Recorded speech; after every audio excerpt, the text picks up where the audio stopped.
আসসালামু আলাইকুম ওয়া রাহমাতুল্লাহি ওয়া বারাকাতু। ইব্রাহিম আলাইহিস সালাম এমন কিছু করার পরিকল্পনা করলেন যা সমাজের মানুষকে তাদের চোখে আঙ্গুল দিয়ে দেখিয়ে দেবে।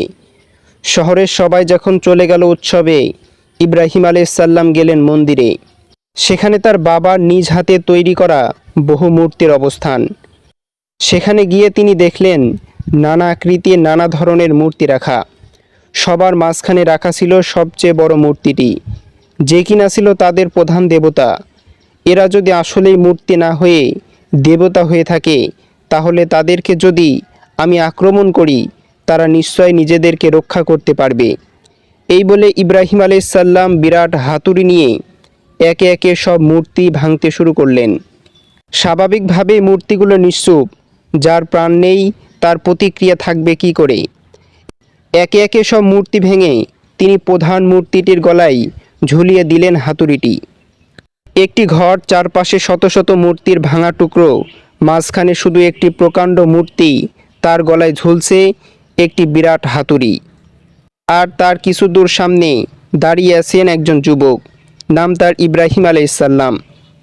হজরত ইব্রাহিম আলাইহিস সালামের হাত ধরেই পাল্টে যায় গোটা মানব জাতির ইতিহাস। শহরবাসীরা ফিরে এসে হতবাক, তাদের এমন সর্বনাশ কে করল? তারা যখন উৎসবে আনন্দ করছিল, তখন কে এসে তাদের দেবতার এভাবে ধ্বংস করে দিল? একমাত্র আজরের ছেলে ইব্রাহিম আলাইহিস সালাম তো এলাকায় ছিল, বাকি সবাই তো তাদের সাথেই এই উৎসবে উপস্থিত ছিল। সবাই মিলে বলল ইব্রাহিমকে ডাকা হোক, সে নিশ্চয় এই ব্যাপারে জানে।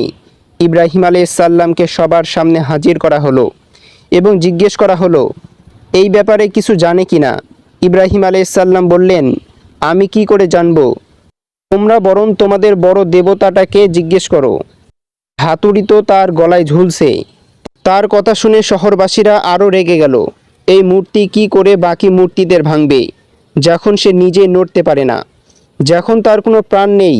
ইব্রাহিম আলাইহিস সালাম বললেন, তোমরা নিজেরাই যখন জানো এই মূর্তিগুলো জীবিত নয়, তারা স্রেফ পাথর, তাহলে তাদের কেন অযথা প্রার্থনা করো?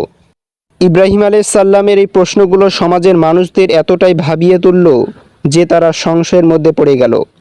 আল্লাহ তাআলা সূরা আম্বিয়াতে বলেন, এখানে আল্লাহ তাআলা যে শব্দ ব্যবহার করেছেন, তারা তাদের অনুভূতিগুলোকে একেবারে তাদের চোখের সামনে তুলে ধরতে সক্ষম হয়।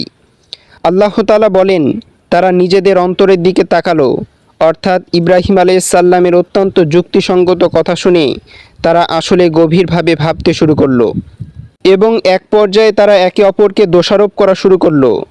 বলতে লাগলো, নিশ্চয় তোমরা অন্যায় করেছো। কিন্তু এরপর আল্লাহ তাআলা বললেন, এই আয়াতের আক্ষরিক অনুবাদ হলো, এরপর তারা তাদের মাথার উপর ঘুরে গেল। এখানে মূলত আল্লাহ তাআলা বোঝাতে চেয়েছেন যে পরক্ষণেই তারা তাদের অবস্থান থেকে পুরোপুরি সরে আসলো।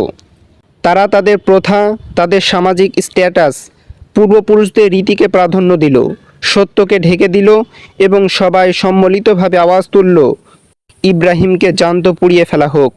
শহরের সবাই মিলে জ্বালানির কাঠ জোগাড় করতে লাগলো এবং ধীরে ধীরে কাঠের এক বিরাট স্তূপ হয়ে গেল।